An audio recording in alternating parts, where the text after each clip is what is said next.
The studio lights were blinding, the cameras unforgiving, and the air thick with tension. The audience clapped nervously as John Kennedy, calm but visibly unsettled, leaned forward in his chair across from Joy Behar. What began as a routine interview on The View had quickly spiraled into something far more personal, far more explosive. And in that moment, viewers at home had no idea they were about to witness one of the most talked about clashes in daytime television history.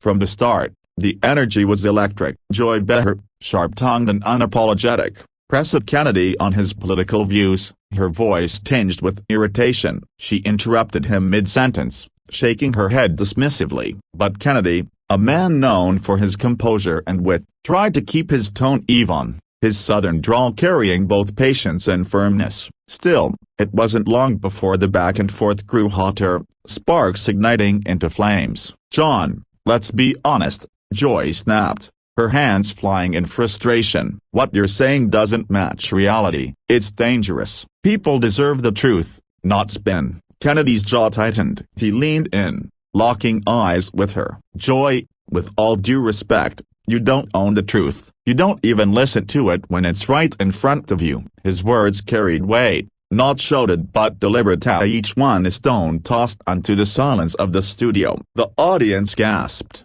unsure whether to clap or stay quiet. The tension only deepened. Whoopi Goldberg tried to step in, gently suggesting they move to the next topic, but the exchange had already passed the point of no return. Kennedy pushed back his chair, his hand gripping the table as he stood. "I came here to have an honest conversation," he said firmly. "But if this is just about shouting and not listening, then I'm done." The audience froze. Some clapped nervously, others stared in stunned silence. Joy tried to laugh it off, tossing out a sarcastic remark, but Kennedy didn't wait to hear it. He turned, walked off the stage with steady steps, and disappeared behind the curtain. The cameras struggled to catch up, and within seconds, the show went to a commercial break, leaving the world buzzing about what had just happened.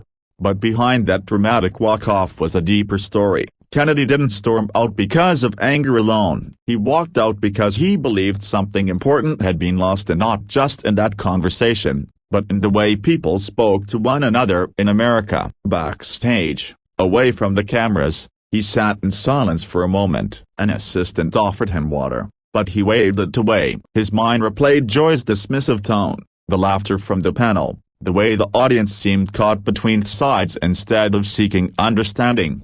Later that evening, Kennedy addressed the incident. Instead of doubling down with insults or mocking his critics, he spoke with candor. "I didn't walk off because I couldn't take the heat," he said. "I walked off because there's no use speaking if no one's willing to listen. Debate is healthy. Disagreement is necessary. But respect, that's what keeps us from tearing each other apart." His words resonated far beyond the show. People on both sides of the political spectrum began sharing clips, not just of the clash but of his statement afterward. Some criticized him, others praised him, but nearly everyone agreed that something about his walk-off was raw and real. It wasn't just a dramatic TV moment, it was a mirror reflecting how divided conversations had become in everyday life. Even Joy Behar, days later, admitted on air that maybe the exchange could have gone differently. "I'm passionate," she confessed, her tone softer than usual. "Sometimes I don't leave enough room for the other person to finish. That's on me." It wasn't a full apology,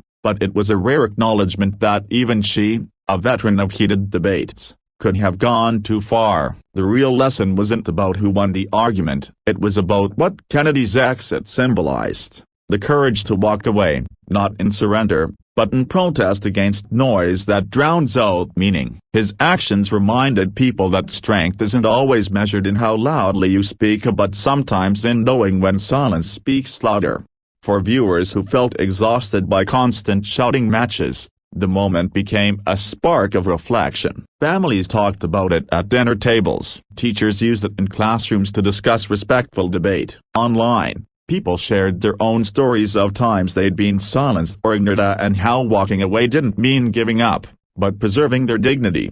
In the end, Kennedy's storming off wasn't just a television drama. It became a symbol of something bigger, the call for a nation to listen again. Because real progress, real change, doesn't happen when everyone is shouting over each other. It happens when voices are different, passionate, and sometimes opposite learn to meet in the space of respect. And so, what started as a fiery clash between John Kennedy and Joy Behar left behind something no one expected, a reminder that sometimes the bravest thing you can do is not keep arguing, but to stand tall, walk away, and let your silence demand the respect your words deserve.